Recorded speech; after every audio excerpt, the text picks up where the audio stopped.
오늘은 그 설교 시작하기 전에 인사 한번 나눌까요? 반갑습니다. 잘 오셨습니다. 주위 분들과 저랑 말고요. 네, 네, 네, 네. 쑥스럽죠? 이제 1년 뒤에 한번 할 겁니다. 이제 한번 했으니까. 지난주부터 빌립보서의 말씀을 읽고 있습니다. 빌립보서는 로마의 감옥에 갇혀 있는 바울 사도께서 복음 전도로 세워진 빌립보 교회를 향해 쓴 편지입니다. 우린 지난주 빌립보서를 처음 살피면서 이 빌립보서의 핵심 주제가 기쁨이라는 사실과 이 기쁨의 근원이 어디로부터 출현하는가를 배웠습니다. 오늘 대표 기도자가 서두에 잘 밝혀주신 것처럼 우리의 기쁨의 근원은 우리의 성향과 기질에 있지 않습니다. 우리의 기쁨의 근간은 인간의 환경과 외적인 조건에 있지 않습니다. 우리의 기쁨의 근간은 지난주에 설교한 대로 우리가 누구인가 하는 정체성에 있습니다. 우리는 그리스도인입니다. 비록 안디옥 지옥에서 그리스도를 따르는 사람들을 비하해서 말씀한 그런 말일지라도 이제 이것이 우리에게 영예의 말씀이 되어서 우리는 하나님의 은총에 참여한 자가 되고 그리스도 예수 안에 있는 자가 되었습니다.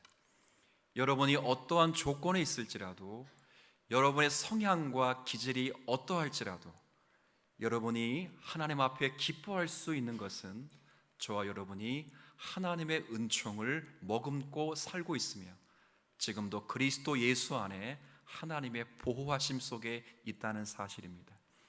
이것이 우리의 기쁨의 근원이 되는 것입니다.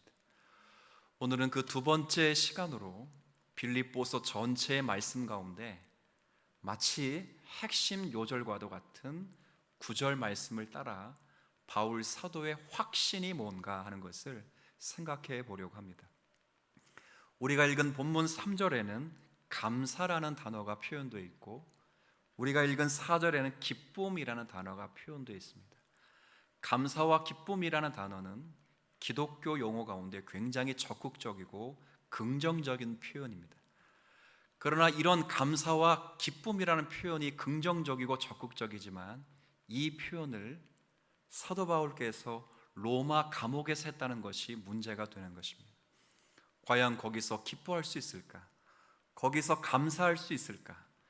더욱이는 사도 바울의 원수들로부터 조롱당하고 사도 바울이 교회를 위하여 선한 일을 했던 모든 것을 무너뜨리려고 하는 절대 위기 속에 사도 바울이 어떻게 감사할 수 있으며 어떻게 기뻐할 수 있는가 하는 것입니다.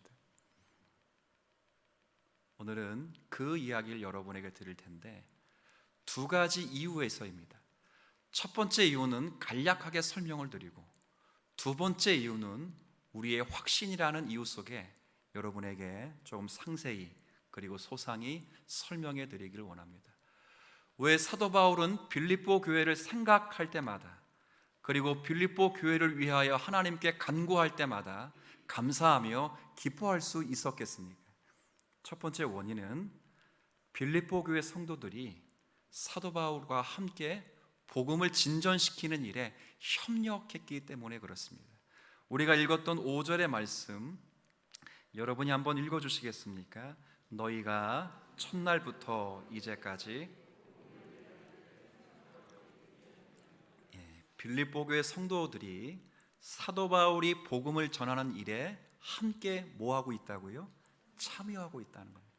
이것 때문에 빌립보 교회를 생각할 때마다 그리고 빌립보 교회를 위하여 기도할 때마다 하나님께 감사하고 기뻐할 수 있는 거예요.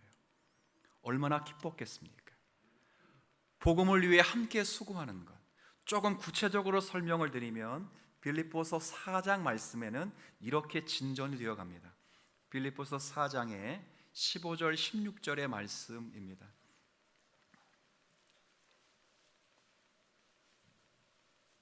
이왕 폈으니까 소리내어 같이 15절 16절 읽지요. 빌립보 사람들아 너희도 알거니와 복음의 시초에 내가 마게도냐를 떠날 때에 주고받는 내 일에 참여한 교회가 너희 외에 아무도 없었느니라. 데살로니가 있을 때에도 너희가 한 번뿐 아니라 두 번이나 나의 쓸 것을 보내었도다. 아멘. 그렇죠. 사도 바울에 의해서 세워진 많은 교회가 있었지만 유독 빌립보 교회만이 사도 바울이 복음을 전하는 일에 함께 동역했다 그 말이에요. 선교비를 보내고 구제료비를 보내고 심지어는 사도 바울의 전도 일행을 섬기는 일을 빌립보 교회가 힘써서 했단 말이에요. 넉넉해서 했을까요? 그 삶이 여유롭고 풍부해서 했을까요? 그렇지 않아요. 아까 1장 5절의 말씀을 읽은 것처럼 복음을 진전시킨 일에 참여하기 위해서 한 겁니다. 우리가 18절, 4장 18절에 제가 좀 읽어드릴게요. 내게는 모든 것이 있고 또 풍부한지라. 왜냐하면 왜 풍부한지를 설명합니다. 에바브로디도 편에 너희가 준 것을 뭐했기 때문에? 받았기 때문에. 에바브로디도는 빌립보 교회가 파송한 한 사람입니다. 빌립보서를 쓰고 있을 때 사도 바울이 로마 감옥에 갇혀 있다고 제가 서두에 말씀을 드렸는데 그 감옥은 우리가 흔히 생각하는 교도소가 아닙니다. 디모데 후서를 쓸 때 이 마지막 편지를 쓰고 죽습니다. 디모데 후서는 사도 바울의 마지막 편지입니다. 그때 사도 바울이 갇힌 곳은 진짜 우리가 말하는 교도소 같은 로마 감옥이었습니다.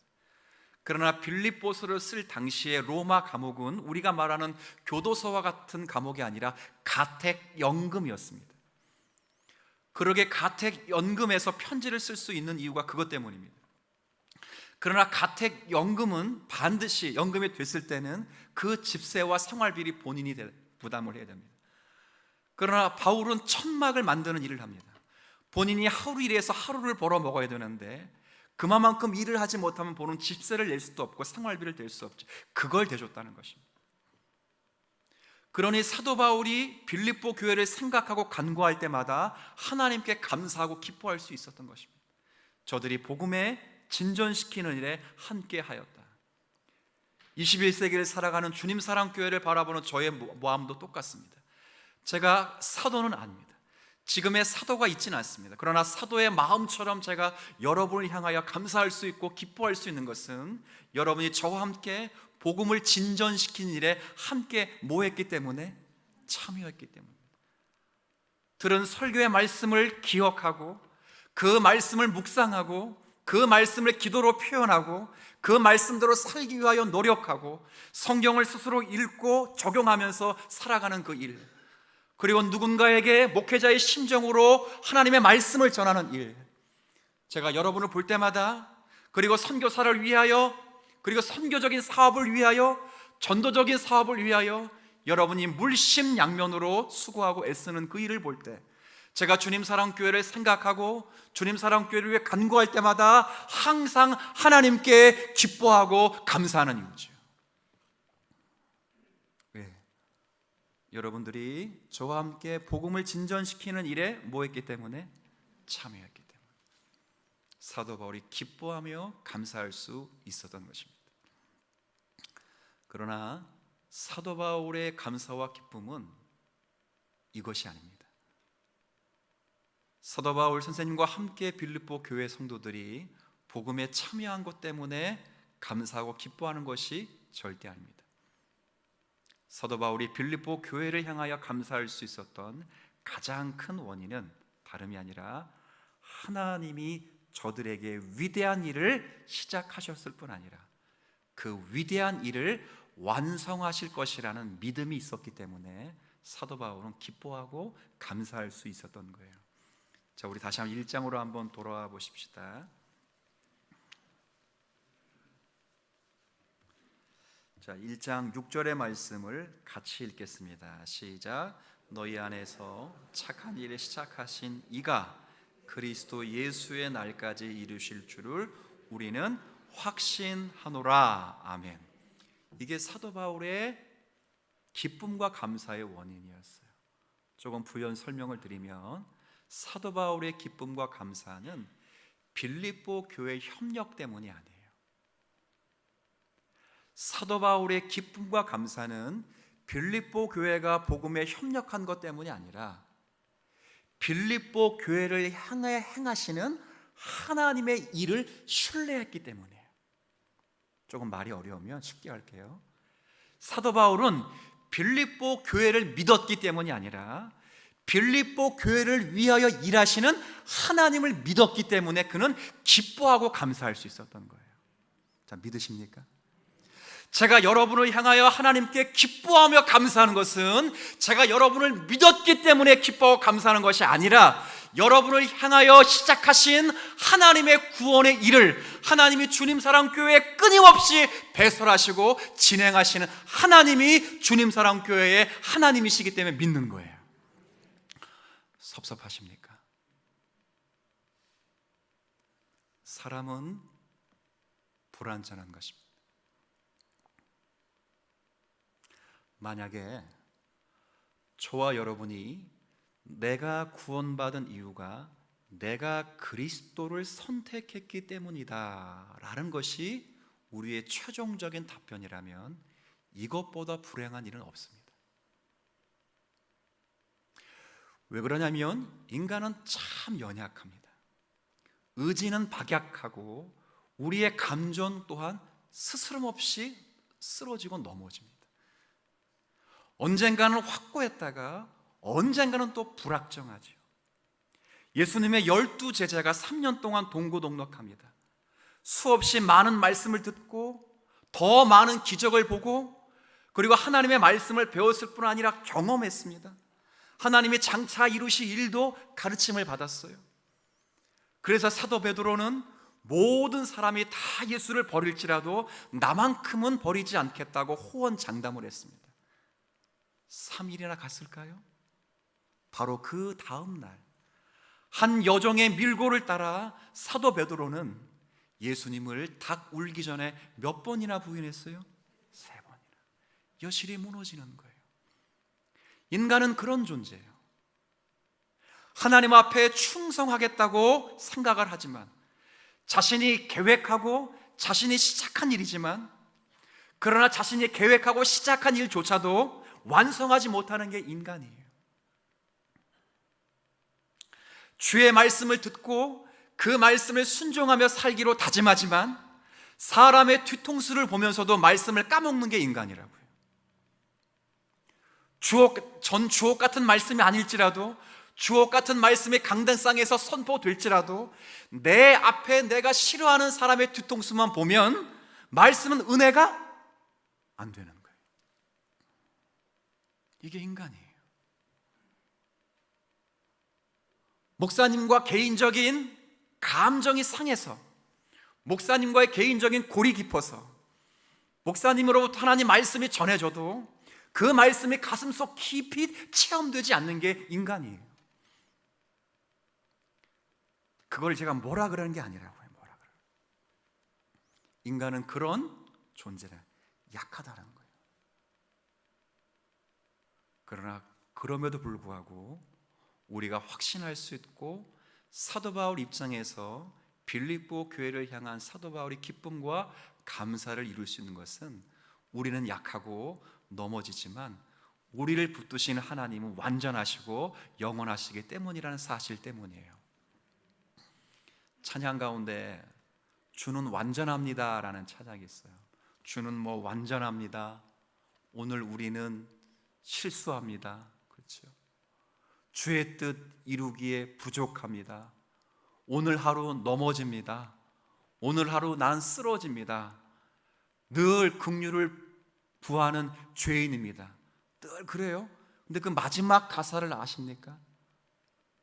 그날에 우리를 이루실 주는 따라합시다. 완전합니다. 그분이 저와 여러분을 붙들고 계신다는 사실을 다시 한번 확신할 수 있기를 바랍니다. 사도 바울의 확신은 하나님의 구원 계획에 관한 깊은 이해와 지식으로 말미암는 거예요. 우리의 컨디션과 우리의 상황 때문이 아니에요. 성도들의 봉사와 협력 때문이 아니라 하나님이 우리에게 행하신 구원 사역들이 무엇인가에 대한 깊은 지식과 이해로부터 나오는 거예요. 하나님을 아는 지식, 하나님의 성품, 그분이 행하신 일에 대한 충만한 은혜들을 묵상하고 느끼고 배울 때 거기로부터 주시는 하나님의 놀라운 은혜들을 확실하게 누리는 거예요. 오늘 사도 바울이 그것 때문에 저와 여러분에게 하나님의 확신을 누릴 수 있다고 말해요. 제가 이 확신 때문에 두 가지를 여러분에게 간략하게 이제 소개해 드릴 텐데, 그 두 가지가 우리에게 행하신 하나님의 구원 계획임을 믿고 다시 한번 각인하고 확인할 수 있는 말씀이 되었으면 좋겠어요. 첫 번째는 하나님께서 우리 안에서 착한 일을 시작하셨다는 거예요. 우리가 읽었던 6절의 말씀 한번 다시 보십시다. 너희 안에서 착한 일을 시작하신 이가, 잠깐 좀 끊어볼게요. 착한 일을 시작하신 이가, 이분이 누구겠어요? 당연히 그 다음에 그리스도 예수의 날까지 그랬으니까 예수님 빼고 하나님, 그렇죠. 뭐 답을 만들어내기가 참 어렵습니다. 지금 보니까 너희 안에서 착한 일을 시작하신 이가 하나님이십니다. 그렇죠? 우리 주변에서 하신 게 아니에요. 우리 언저리에서 하신 게 아니에요. 우리 옆에서 하신 게 아니라 우리 뭐에서 했다고요? 안에서 했어요. 안에서. 그 착한 일을 시작하신 분이 하나님이셔요. 그럼 착한 일이 뭘까? 착한 일. 하나님이 여러분 안에 시작하신 착한 일이 뭐예요? 하나님께서 지금 여러분 안에 착한 일을 시작하셨는데 그 착한 일이 뭐예요? 그렇죠, 구원이에요. 구원. 하나님이 여러분에게 시작하신 착한 일을 구원이에요. 구원. 이건 빌립보 교회의 설립에 관한 이야기예요. 빌립보 교회를 설립할 때 강가에서 처음으로 일단의 여성의 한 무리들을 만나서 교회를 설립하는 그 일이에요. 사도행전 16장에 이 일에 잘 기록되어 있는데, 거기 보면 사도 바울은 원래는 소아시아로 전도 여행을 가려고 했어요. 소아시아는 지금의 터키 서부예요. 요한계시록 3장 4장의 주요 배경이 되는 에베소를 중심으로 했던 여러 서모나, 두아드리아, 라우디게 교회, 이런 지역들이었어요. 그러나 그곳으로 가고 싶었는데 끝까지 예수님의 영이 말리시는 거예요. 성령이 끝까지 사도 바울의 발을 가로막는 거예요. 어떻게 막았는지는 나와 있지 않아요. 그러나 성경이 우리에게 말씀하지 않지만 분명히 외적으로 막으신 것이 분명해요. 비록 그곳으로 가기도 했지만 갑자기 배편이 결항되거나 아니면 전도자 일행들이 다 모집이 되었는데 지난번에 개척한 교회가 문제가 생겼거나 전도자 일행 가운데 어떤 일이 생겨서 그쪽으로, 이 소아시아 지역으로 출발하지 못한 것이 분명해요. 그러나 차일피일 미뤘던 그 소아시아 전도를 다시 하기 위해서 잠을 자는데 그날 밤에 하나님께서 환상을 보여주시는 거예요. 저 반대쪽에 유럽 사람 한 사람이 꿈에 나타나서 이리 와, 건너와서 우리를 도우라라는 그런 환상을 보게 됩니다. 사도 바울이 그 환상을 보고 하나님께서 그곳으로 가서 복음을 전하라고 하는구나 라는 사인으로 믿고 소아시아 가려 했던 모든 방향을 돌려서 이제 유럽으로 향하게 되었습니다. 유럽으로 첫 관문이 마케도니아라는 성이에요. 그리고 마케도니아 성 그 첫 번째 지역이 오늘 편지를 받고 있는 어떤 지역이었다고요? 빌립보라는 지역. 강가에 내렸습니다. 강가에 내렸는데 일단의 한 여성들이 서로 대화를 하고 있는 거예요. 그 여성들에게 찾아가서 사도 바울이 복음을 전하는데 그 전하는 여성 가운데 한 여성이 우리가 잘 알고 있는 자조장사, 누군지 아십니까? 루디아라는 여성이. 그 여성이 믿고 그 여성을 중심으로 교회가 탄생하게 되었어요.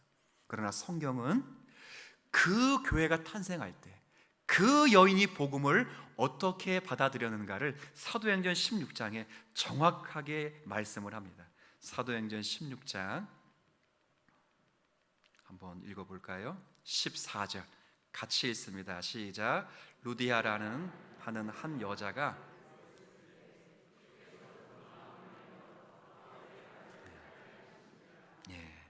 루디아라고 하는 여자가 말을 들었어. 이 말은 사도 바울의 복음 메시지예요.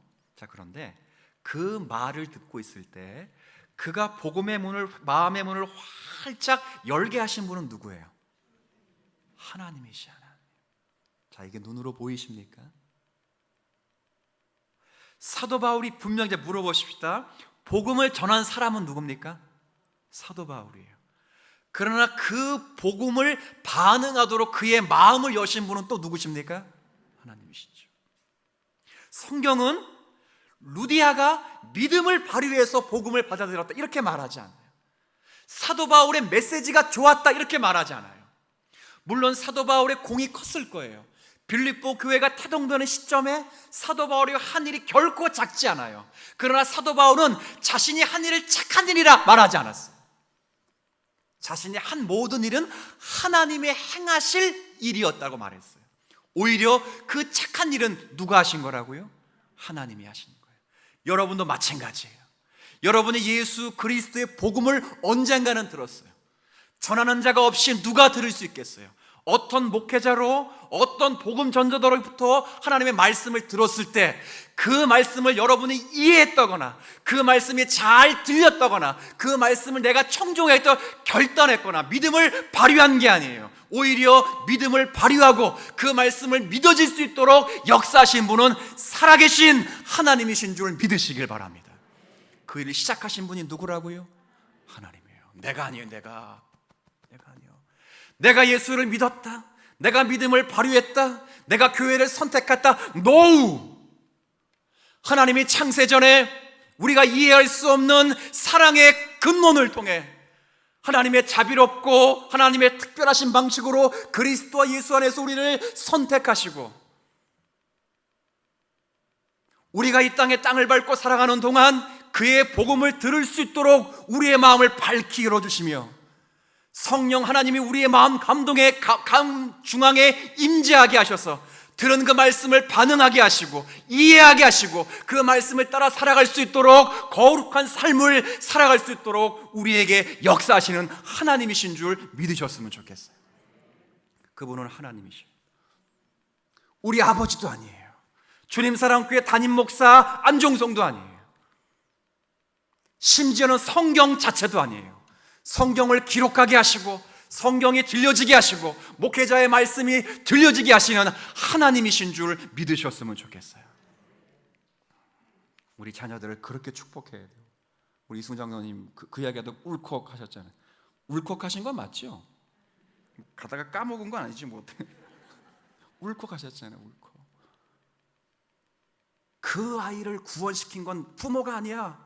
하나님이 하나님 만세전에 택하시고 그를 자기 자녀 삼으시기 위하여 수십 년 전에 나의 쓸모없는 몸을 통해서 태어나게 하신 거예요. 비록 육신의 부모로부터 유전 모든 죄를 전가받았을지라도 때가 되어 그리스도를 영접함으로 모든 죄를 씻게 하시고 우리의 죄책을 제거하시고 우리의 오염을 제거하신 중에 그리스도의 영광 앞에 세워주셔서 하나님을 사랑하고 섬기도록 우리를 만들어주신 분은 하나님이신 줄 믿습니다. 오늘 함께 교회를 이루었어요. 지난달 지난주 뭐 되는 일도 없고 또 앞에 머리통 보니까 저 재수없는 또 앉아있고 막 목사님 왜 이렇게 밥맛이야. 그죠? 이걸로 우리의 구원이 결정되지 않아요. 여기에 앉혀 놓으신 분이 하나님이신 줄 믿으셨으면 좋겠습니다. 하나님. 성부 하나님이 시작하셨고 성자 하나님이 실행하시며 실현하셨습니다. 성령 하나님이 이루신 구원을 우리에게 작용하시고 적용하시고 우리 안에 새로운 성향을 변화시킨 성향을 부어놓으시고 이시시켜서 우리로 하여금 죄에 대하여 죽고 의에 대해 살게 하시고 우리를 더욱더 그리스도의 사람으로 변화되도록 하시는 분은 하나님이신 것입니다. 이게 우리의 기쁨과 감사의 근원이 되었으면 좋겠습니다. 그런데 더욱 중요한 건 하나님은 시작하신 것으로 끝을 내지 않습니다. 시작하셨을 뿐 아니라 지속시키시고 완성하신다는 사실이에요.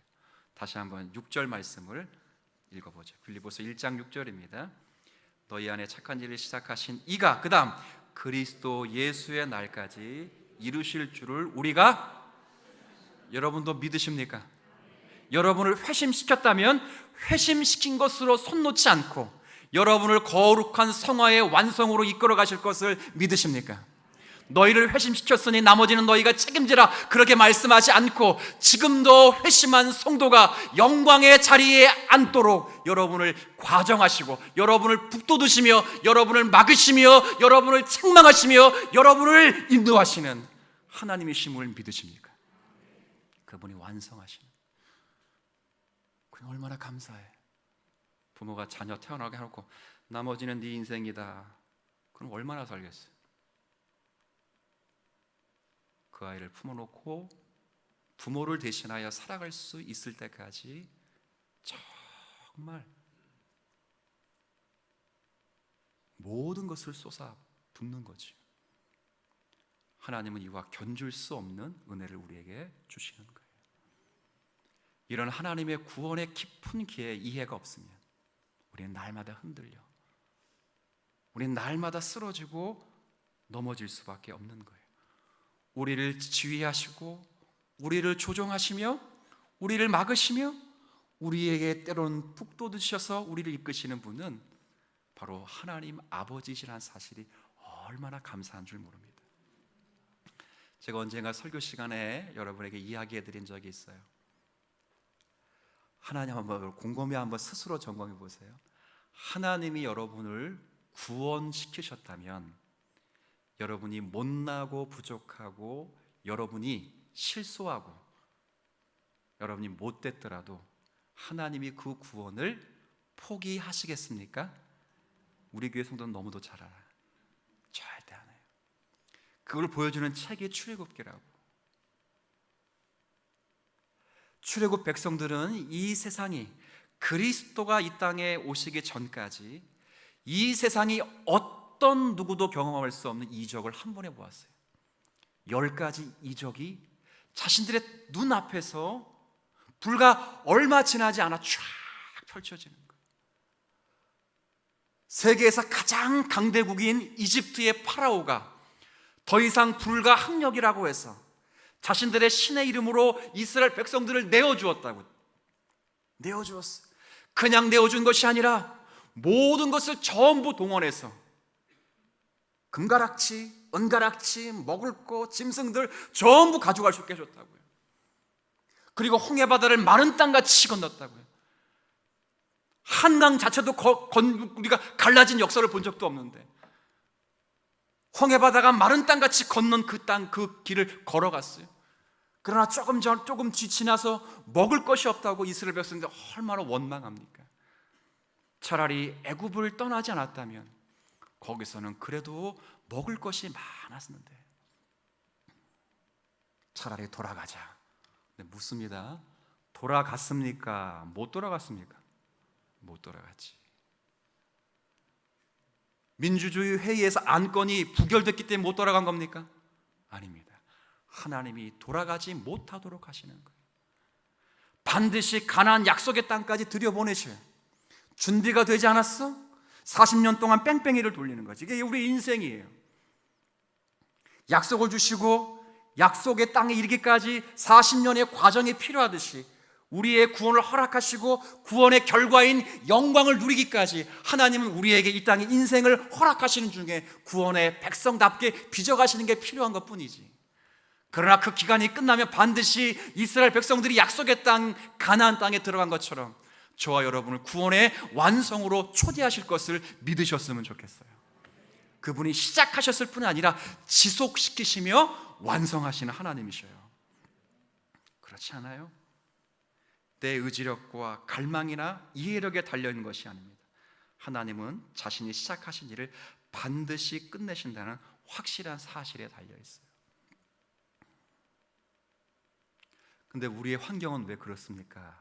라고 물을 수 있어요. 하나님이 시작하시고 지금도 내 안에서 지속시키시고 내 안에서 완성하시는데 왜 나는 이 모양입니까? 왜 믿어도 되는 일이 없고 왜 내 안에서 이렇게 하나님의 영광이 찬란하게 빛나지 않습니까? 하나님이 수없이 많은 약속을 주셨는데 그 약속이 왜 실현되어 가지 않는 현실을 내가 누리고 삽니까? 그러나 꼭 기억하셔야 돼요. 하나님은 구원과 함께 구원의 결과인 영광을 한꺼번에 결과로 우리에게 주지 않아요. 굉장히 중요한 거예요. 예수님께서 하나님 우리에게 구원을 주실 때 그 구원의 놀라운 능력과 권세를 우리에게 안기실 때 예수 그리스도를 이 땅에 육신의 몸을 입고 오게 하셨어요. 그래서 시간과 공간이라는 제한을 받게 하시고 나사렛이라는 곳에 제한을 두시고 그리고 십자가라는 곳에서 그렇게 묶어두셨어요. 하나님이 우리에게 큰 권능을 행하시는데도 당신의 독생 성자를 인간의 이런 육신에 그리고 인간의 무대에 역사에 그런 시간에 공간에 제한을 두시고 하나님의 구원의 영광이 얼마나 큰가를 설명하셨어요. 우리도 마찬가지.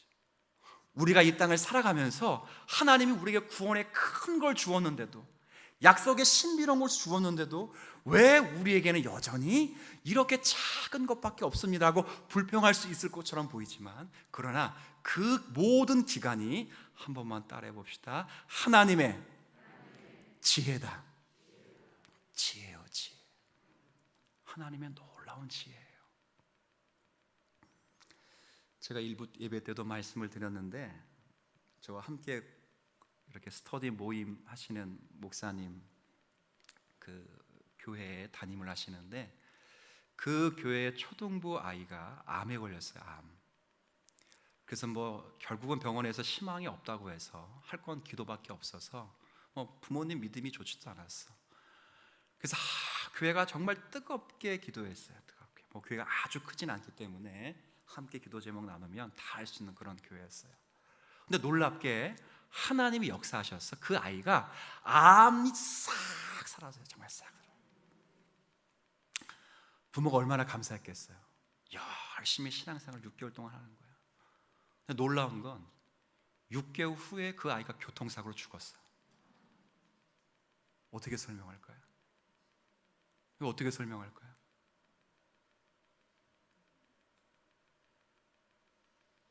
근데 모두가 설명을 못하는데 그 부모는 설명을 하는 거예요.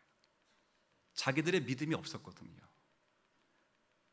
그런데 그 아이가 사니까 하나님이 도대체 어떤 분이신가 싶어서 6개월 동안 열심히 성경을 읽고 목사님께 말씀을 배운 거예요. 그리고 6개월 후에 아이가 떠났어. 아이는 떠났지만 그 아이 때문에 받은 하나님의 말씀이 살아있어서 나중에 정말 아이를 천국에서 만날 때 부끄럽지 않은 부모가 되기 위해서 정말 애써 지금 재직이 되었어요. 재직. 여기다가 아멘을 해야 돼. 원래는 모르는 거야. 유명한 소설가 있죠. 고 박완서 씨라는 소설가 아마 거의 다 아실 거예요. 이분이 1988년 5월 달에 자기 남편을 암으로 잃었어요. 암으로. 여기까지는 참을 수 있어. 근데 3개월 뒤에 하나밖에 없는 딸이 있었지만 하나밖에 없는 의사 아들이 급사했어요. 과로사 아니겠어요, 그냥 그죠? 죽었어요. 얼마나 괴로웠겠습니까? 근데 1988년은 우리 성인 세대들이 잘 알 거예요. 그때는 우리나라에 뭐가 있었죠? 올림픽, 88 올림픽이 있었어요. 아들과 아버지를 남편을 함께 잃은 그 슬픔이 너무 괴로운 건데 근데 국가는 온통 나라는 축제 분위기예요. 축제. 그분이 서울 잠실에 살았거든요. 올림픽 공원과 잠실역 사이에 살았는데 그냥 그 일대가 전부 축제. 이게 너무 싫어가지고 부산 딸집으로 잠깐 피난을 갔어요. 부산 딸집에서 피난을 갔는데 이게 웬일이야? 베란다에서 앞을 바다를 보니까 거기가 요트 경기가 벌어지는 수영만 바다가 쫙 보이는 거예요.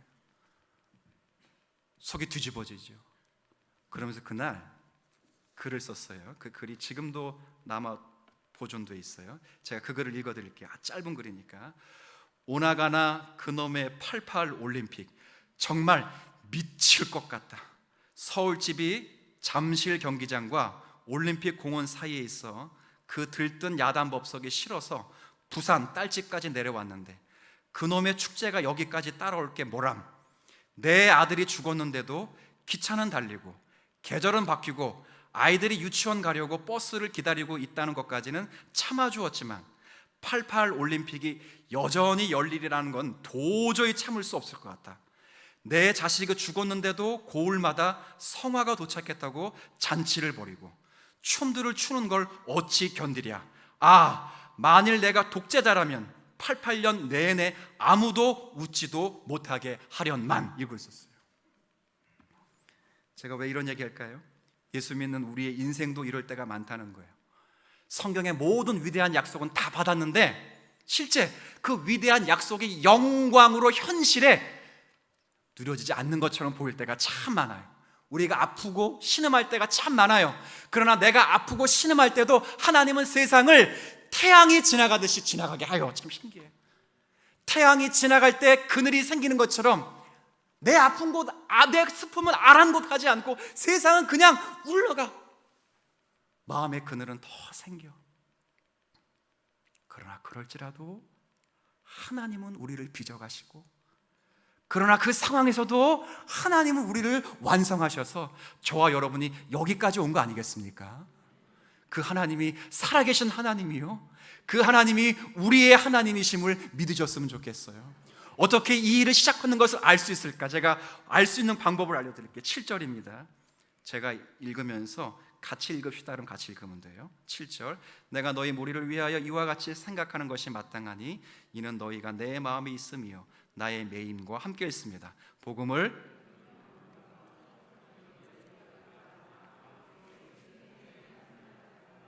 아멘.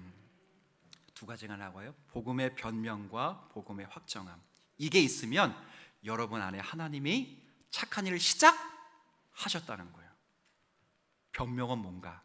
누가 그리스도를 욕할 때 그리스도에 대해서 옹호하고, 누가 복음을 욕하고 아주 폄하할 때 그 복음에 대해서 변호해 줄 때 여러분 안에 하나님의 착한 일이 시작된 거예요.